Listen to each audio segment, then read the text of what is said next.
देखंतु भारत जेतेबेले पाकिस्तान सहित गोटे वार लाइक सिचुएशन देकी गति करुची एवं समग्र देश आमर सेना बाहिनीर जय जयकार करुचंती।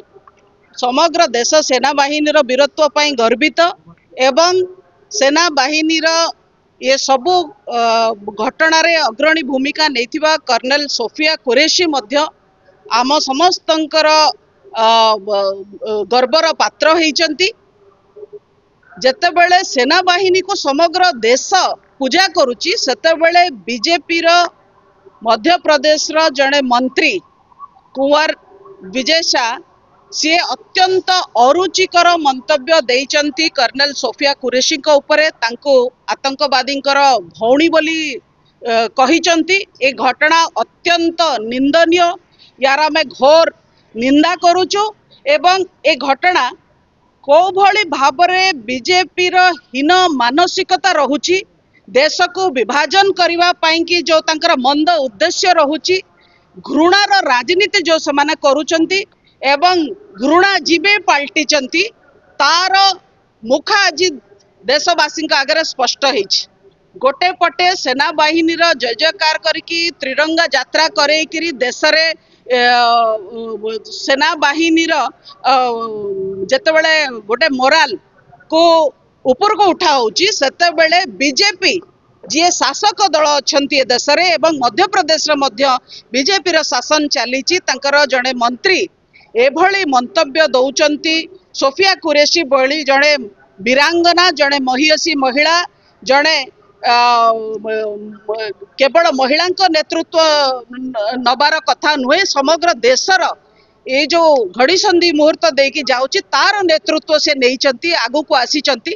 तांको भली ए हीन मंतव्य दबा अत्यंत निंदनीय।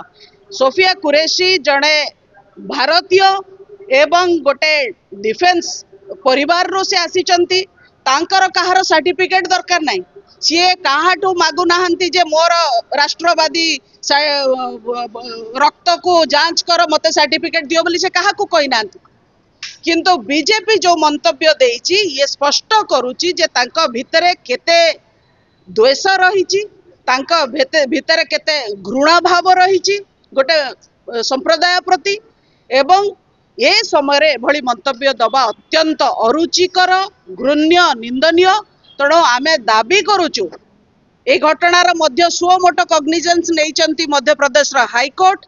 इंटरिम रिलीफ पई जाइथिले मंत्री सुप्रीम कोर्ट को, सेठी मध्य रिजेक्ट होइचंती। तेणु संपूर्ण घटना रे आमे दाबी करुचु जे ए मंत्री को तांका मंत्री पदरु बहिष्कार करा जाऊ।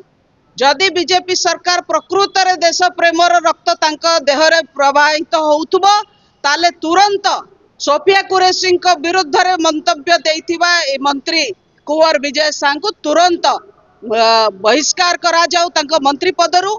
एवं बड़ कथा है ये युद्ध भली परिस्थिति रे सबु बेले आमर मुख्य होउचंती जे commander of the armed forces होउचंती आमर देशर राष्ट्रपति निजे। ए समय रे जड़े डिफेन्स रो आग धाड़ी रो पर्सनल उपरे ए मंतव्य सीधा सड़क देशर संविधान एवं कमांडर ऑफ आमर आर्म्ड फोर्सेस का विरुद्ध रे मंतव्य बोली गणा जिवो एवं देश विरुद्ध रे मंतव्य बोली गणा जिवो।